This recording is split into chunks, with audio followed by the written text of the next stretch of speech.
Today, I'm in conversation with Chloe Thomas, founder of eCommerce MasterPlan, best-selling author, an international keynote speaker, and host of the award-winning eCommerce MasterPlan podcast and the Keep Optimising podcast too. Chloe is also a seasoned marketer who has advised hundreds of companies on their marketing direction. So who better to discuss the marketing funnel and why conversion is a whole lot more than just CRO? Chloe, thanks very much for being part of all this. One of the things I always like to do is to look back at people's CVs on LinkedIn and see where they came from. And I'm pleased to meet, and I use this phrase advisedly, an old school marketer, somebody who's been there before the digital age.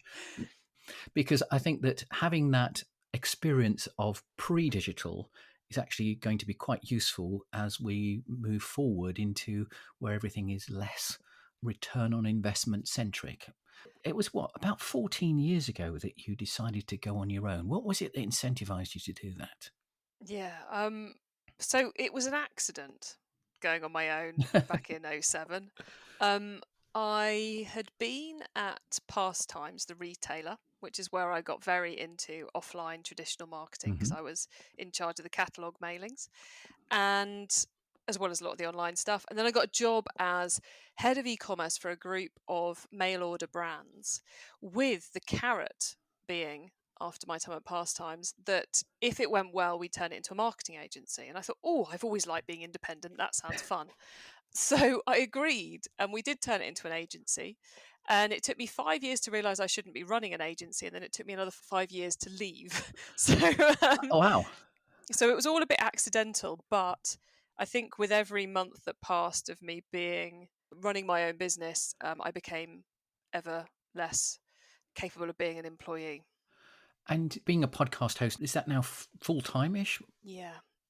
As of about maybe 2 months ago, I am now completely dependent on podcasts, speaking, and books to keep me in the way I've become accustomed. That may change in the future. I may go back to doing coaching or consulting or something, but for the time being, it's all in on podcasts and content.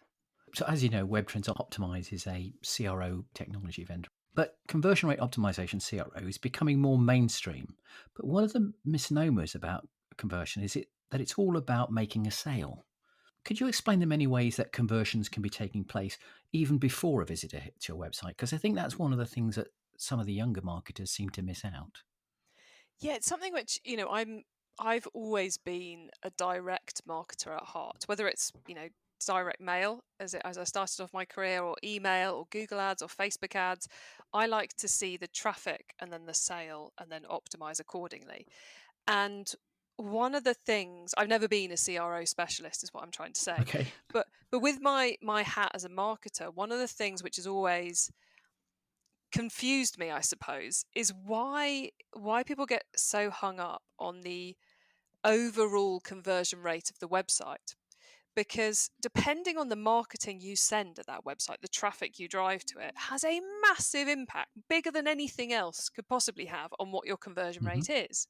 Now, I totally believe we should be working to improve the conversion rate of the website, but I can massively shift any e-commerce business's conversion rate by tweaking their marketing. So you've got to, for me, whenever anyone asks me the question, is my website converting okay? The first thing I do is I go to the Google Analytics source medium report and I look at how the traffic channels are converting to get an idea. And the reason I feel all of this, and where this all started for me, was back when I worked in mail order, and then was in charge of bringing on websites and doing digital marketing for the first time. And we'd be tracking the conversion rate week to week, and then the catalogue would land and it would go from 2% to 15%. Yes. And that had nothing to do with anything we'd done online. Yep. It was entirely down to the fact that an incredibly powerful piece of marketing, which the business had invested tens of thousands of pounds in, had landed on doormats. So I'm always a fan of looking at conversion rate based on the marketing, because the marketing you do can have a huge impact on the eventual conversion rate. And you mentioned what happens before they get to the website. Well, if they've had the right messages about your business And then when they get to the website, they're like, oh, this is the right place. There's the product I've been hearing about. Then your conversion rates are going to be better. It's just, think of it as that kind of customer experience journey rather than just the nuts and bolts of which page did they hit and did they happen to buy. I'm going to pick you up on the direct marketing bit, because I think that's an element that's kind of got lost along the way. And the only good example I can cite is that my wife buys lots of clothes, and she buys some clothes from Johnny Bowden. And Johnny's catalogue that lands on her mat, every couple of months or something like that, is a real incentive to drive her back to the website. But I don't see many other companies that are doing that in such volume. Do you think it's still a good element of marketing to keep going? Oh, it's hugely powerful. I spend a lot of time with the Direct Commerce Association, which is the UK's catalogue mailing industry. Now, the one criticism I have of the DCA is that they've not done a good enough job of bringing people into the fold, because catalogues have been and continue to be one of the most powerful marketing methods you can do. They are hugely scalable. The ways of making them work is considerably more evolved than it is for Google ads or Facebook ads or any of the online stuff we do.